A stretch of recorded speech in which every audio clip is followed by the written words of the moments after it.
That sounds so lovely, right? We want to go out and want to be embraced by nature. We forget that we're part of nature, that we too are nature. We don't really want to embrace all of who we are. This has been a really hard week for me to write this. May 6th, UN published a report. For those who have been paying attention, it did not come as a surprise. In addition to the devastating effects of sea level rise, which we know, right? We know.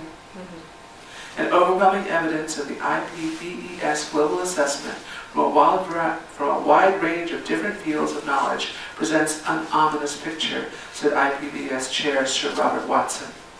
The health of ecosystems on which we and all other species depend is deteriorating more rapidly than ever. It is outstripping their most conservative estimates. We are eroding the very foundations of our economies, livelihoods, food security, health, and quality of life worldwide. The headlines managed to grab a news cycle. A whole day. Almost 2. 1 million plant and animal species are now threatened with extinction in the next 20, 30 years. 1 million in your lifetime. And it was news for a day or two. Now, 2 weeks later, we have work to do. We have work to do. And the earlier reports, lost in news cycles of blame and fear and greed and power. Another UN report projected over 200 million climate refugees by 2050. We conveniently seem to forget that the Syrian refugee crisis was a climate crisis first, before it became a political one. The foreign minister for the Marshall Islands has had another name for global warming. I don't know if you ever listened to him. The name for global warming in the Marshall Islands is genocide. Make no mistake about it, it is and will first overwhelmingly affect people of color and the poorest of humans. Then lower middle classes, as others worry about investments and property values and should I build a new house. It already is affecting. Make no mistake, it will affect everyone. It already is. I, like many, have been paralyzed with the reality of climate change and the devastation of our world, our home, our mother. I did not know how to write this. The news reports are so ghastly if you read them. Marvin Gaye sang about that when I was in high school. Why did we remove the solar panels from the White House? Fear and rage have danced to me all week. I've tried to frame a sermon of hope, and I have been sitting in shame and blame, as have many of you. I mean, how do we cope? How do we cope? How do we keep denying the reality? Why is Roundup legal? Why? Or plastic bottled waters? How do we survive? Do we survive? Rupert Sheldrake, author of The Rebirth of Nature, The Greeting of Science and God, among many other books, tells us how we have desacralized or desacralized nature. It is time to see her as holy again, in grand and powerful ways. And because I'm a minister, and this is church, and this is Sunday, I'm going to do it from a religious point of view. I'm going to do it from a textual point of view, because I'm going to go back to those texts before we leap. We mentioned sacred texts. The first one most people think of when you say that in the culture that we're in is the Bible. For some, then the Torah, then the Koran, the Buddhist Sutras, the Bhagavad Gita, the Upanishads, and then poetry. Poems ancient and new, and words. It's only after we go exhausting these do we start looking at nature, which, as you heard St. Francis identified as the first Bible. What does it mean to hold nature as a primary spiritual guide? What does it mean to actually do that? What does it take to really be willing to listen to those lessons of salvation? Because we're being told them right now. First, we must reframe our narratives, our stories. Our stories must claim our deepest and most ancient truths. The Center for Action and Contemplation states, quote, "The wondrous nature of the world itself is the universal religion that precedes all later religions." Our oldest texts confirm this truth. I'm just going to give a little bit going from the oldest text that we have to this present moment. The Chandogya Upanishad. Tat Tvam Asi. Tat Tvam Asi. It is also a prayer. Tat Tvam Asi. Thou art that. You are that. Your essence is the same as the infinite, the immortal, the conscious universe. I am thou. To quote Cooper. You are that. You are that is holy, and that is holy is you. In the Rig Veda's earth-honoring prayer, it states, "Let noble thoughts come from all directions." I love that. Let noble thoughts come from all directions. That means from the soil, from the trees, from this flame, from this metal ring, from your face. Let noble, all directions enter. The Bhagavad Gita, 6:28, quote, "A true yogi observes me in all beings and also sees every being in me. Indeed, the self-realized person sees me, the same supreme being, everywhere."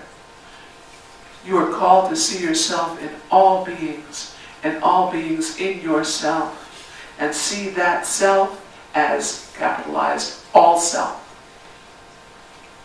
Now we're up to the 4th century BCE, the Akaranga, Akaranga Sutra.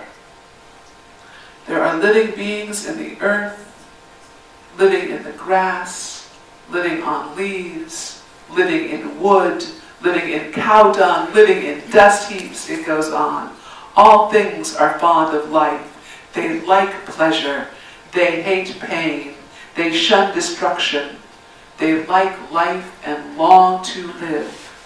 To all, life is dear.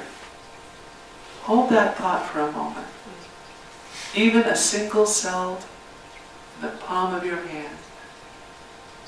There's an emotion behind that. To all, life is dear. In the ancient Hebrew, Adam or Adam is often translated as first man, but it also comes and means soil or clay or earth or dirt, as in first man made out of earth, first man made out of dirt, first man out of clay.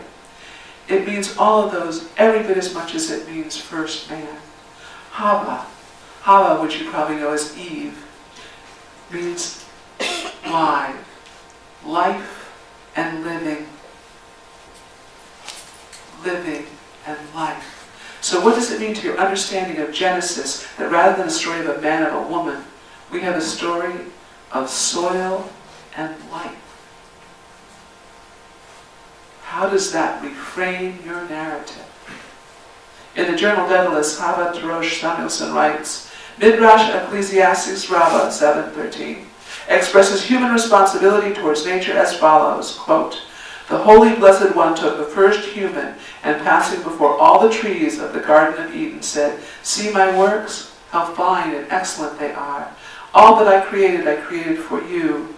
Reflect on this and do not corrupt or desolate my world.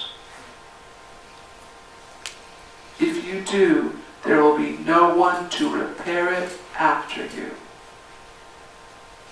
This is an ancient teaching.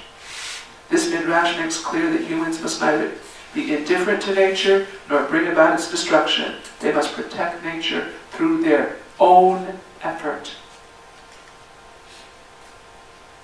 All through the Torah, the Old Testament, we are called to recognize and praise life.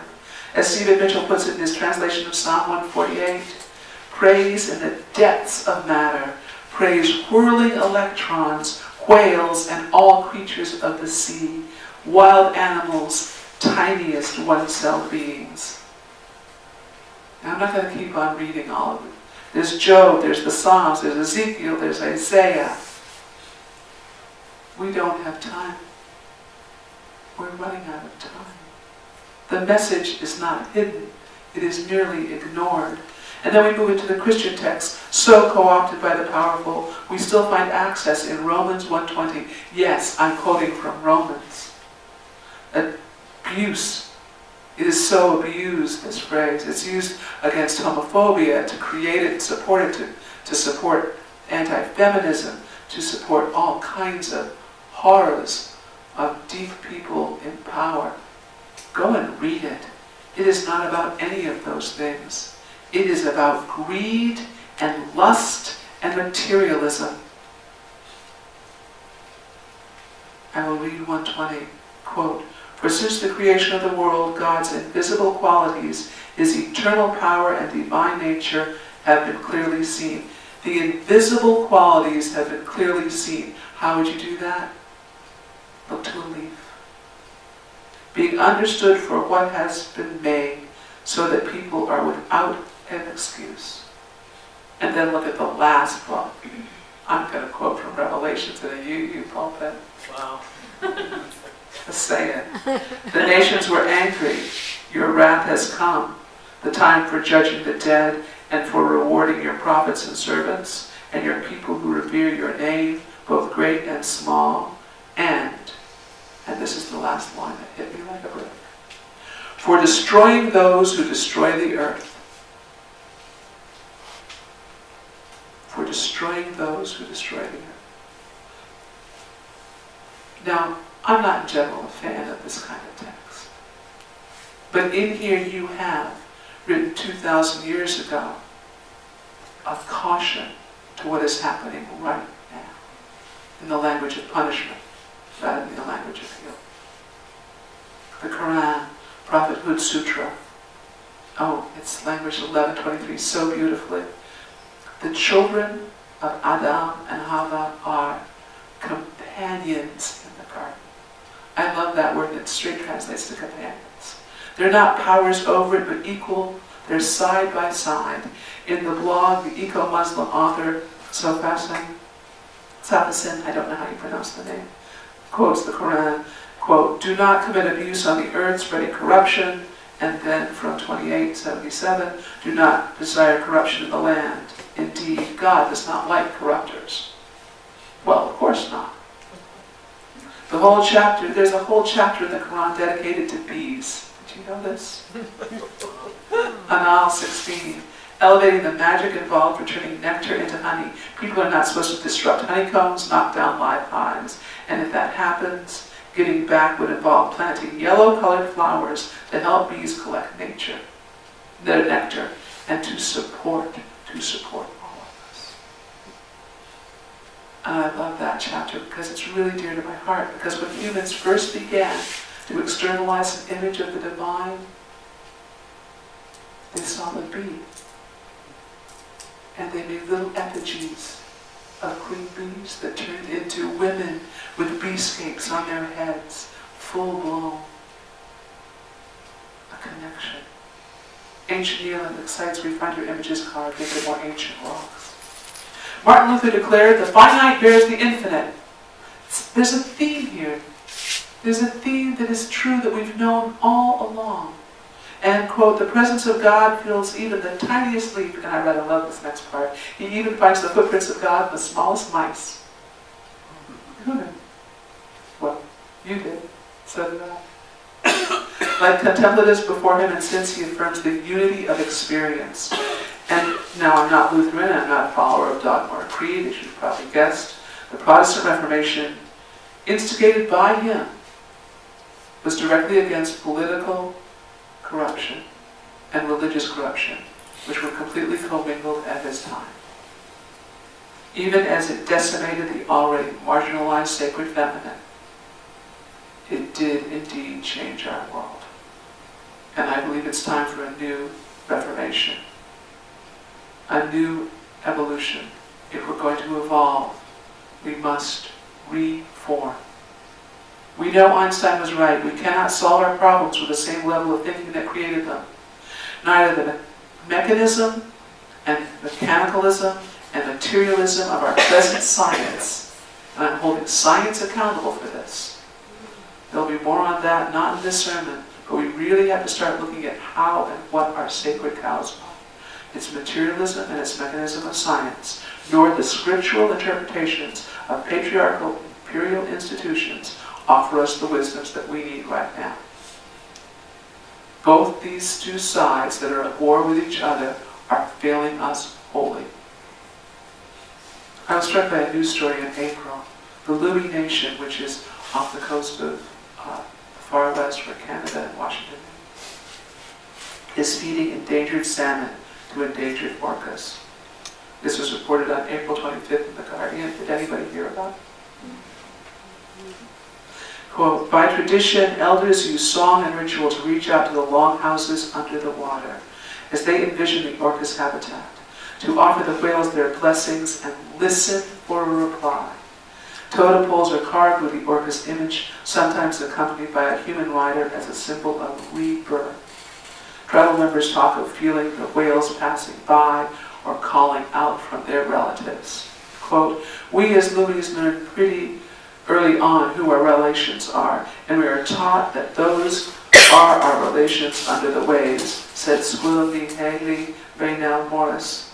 Goes on, we see them as part of our family, part of our community. Back-to-back orca deaths over last summer hit the Louis Reservation hard, particularly the death of Talika's calf. I don't know if anybody even remembers that. Talika was an orphan. Talika was a mother who gave birth, and her calf died. And she carried that calf for over 2 weeks through the Puget Sound, showing it to everyone. Quote, she showed the world, look what you did to my baby, said Cecily Jewel James, a Louis master totem pole carver. Having lost 2 children of his own, the carver understood the orca's instinct. I look at the whale and I say, yeah, I understand. You can't just let them go. We're talking about our children now. The children that are just born onto this planet. The ones that have yet to be born. The ones that are here. But it was this line that hit me the deepest. In a very real place. Quote, the fish slipped to the orca was both a prayer and a signal to the starving whales that the tribe would not sit back and watch them vanish. A prayer and a sign. That's what we must create. Prayers and signs. Actions. I have to tell you, many biologists are very opposed to this. They're vehemently opposed to this, claiming that hand feeding of wildlife is extremely disruptive and interfering with their natural abilities, causing them to develop dependencies on us, putting them at even greater risk.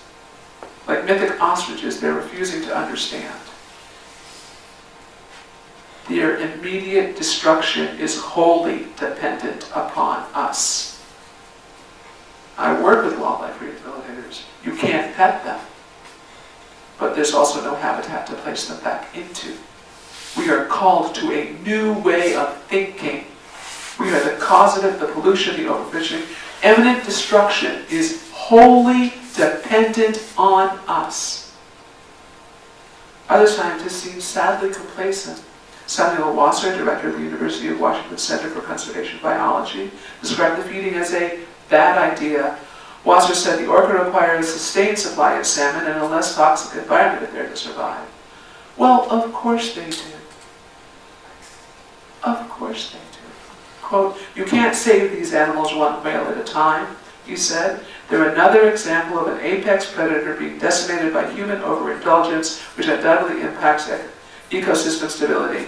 As in many cases, we are doing too little too late. We must stop this kind of thinking. We must add our feelings of, yes, nothing is ever too little too late. We have evolved from tiny, tiny primates this big. We have evolved from an paramecium. We must have hope. in the mechanisms that nature teaches us. We are designed to evolve. 1 billion will be extinct in my lifetime. I cannot be complacent. We must find ways to act and pray, not act or pray, not judge or condemn or distance, but ways to re-engage with greater powers to heal what is before us immediately, what is before us immediately. It's time for a new reformation, and we have to look back at our earliest text. The one that all you have to do is look at your hand. Nature, whose truths are written on the veins of a leaf, whose song is sung by the winds. One of my favorite prophets, Emily Dickinson, writes, nature is what we see, the hill, the afternoon, squirrel, eclipse, bumblebee. Nah, nature is heaven. Nature is what we hear, the bobolink, the sea, the thunder, the cricket. Nay, nature is harmony. Nature is what we know, yet have no art to say. So impotent our wisdom to her simplicity. There's a phrase, nothing is so simple as prayer, and nothing is so hard. I heard a definition of sin the other day, and it seems really apt here. Sin is separation. The idea that we are separate from nature is a sin that's causing these devastating consequences. It's the idea that we're separate from the divine. All is holy. In the words of the Peter Mayer song, which gets sung here quite a bit, and I hum it to my house all the time, everything is holy now. We must, to turn the phrase of Rupert Sheldrake's, re-sacralize the world, re-sacredize the world. Our shame is keeping us immobile. Our collective toxic feelings of unworthiness have been commingled with our guilt of feeling responsible. It's just too big a problem. What could I possibly do? And then our addictions to the toxins in our foods and our culture. We just want to eat some brownies and go to bed and turn on the TV. But if we're to heed nature, perhaps the first step must be to see that we are nature. You have a whole biodome in your belly button. Wow. To re-engage in our inherent worthiness on a far deeper cellular level, we must heal ourselves, eat whole foods, exploit no one, man nor beast. We have to move beyond plastic straws. And yes, refuse the straw, but come on. More is needed. We have to look at the painful realities of sexism and racism as part of the sins of being separate from nature. And if there's anything you walk away with from today, I want it to be this.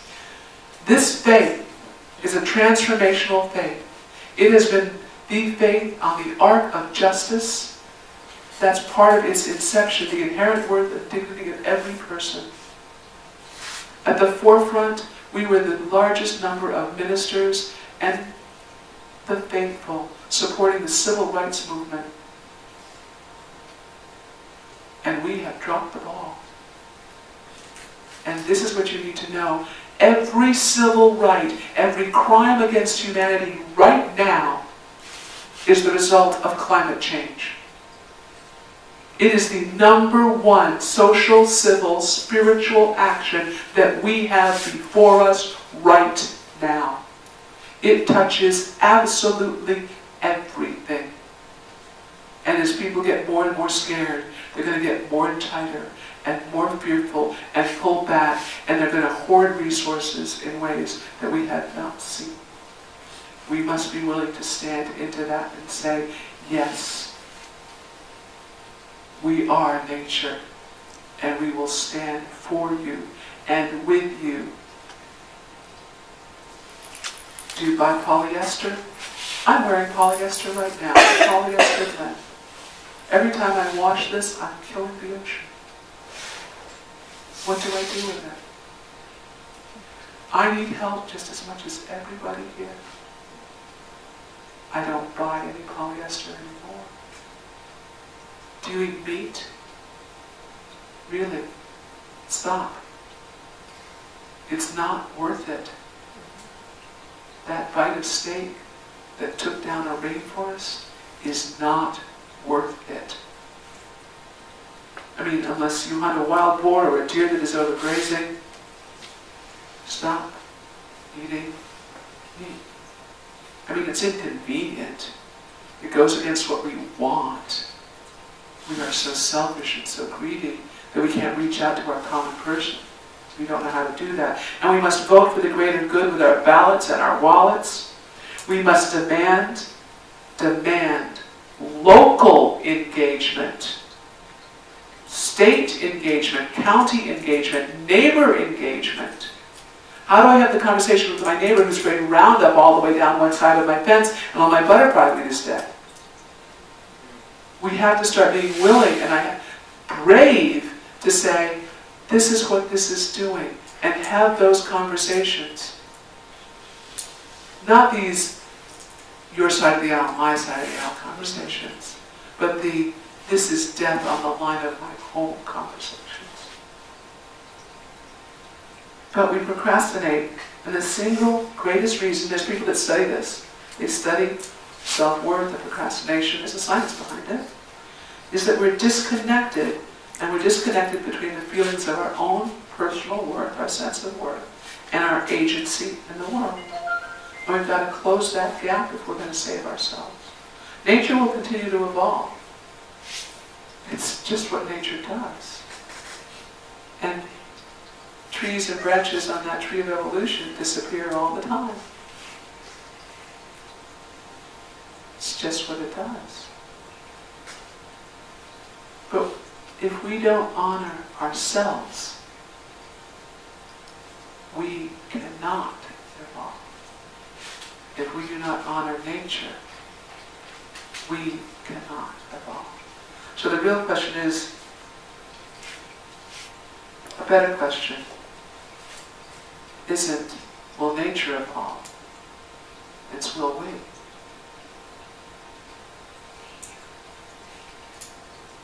I want to close with a prayer from one of our own prophets, Henry David Thoreau. Please pray with me. It's not that hard. Lord of the skies, you walk among us in the plain brown soil of the earth. How you've chosen to be present seems of little worth. You've chosen common bushes, kindled them with fire, spoken through unlikely prophets, heralding your love's desire. Heaven is under our feet as well as over our heads. May it be so, for it already is. Amen. Blessed be. Namaste. Breathe.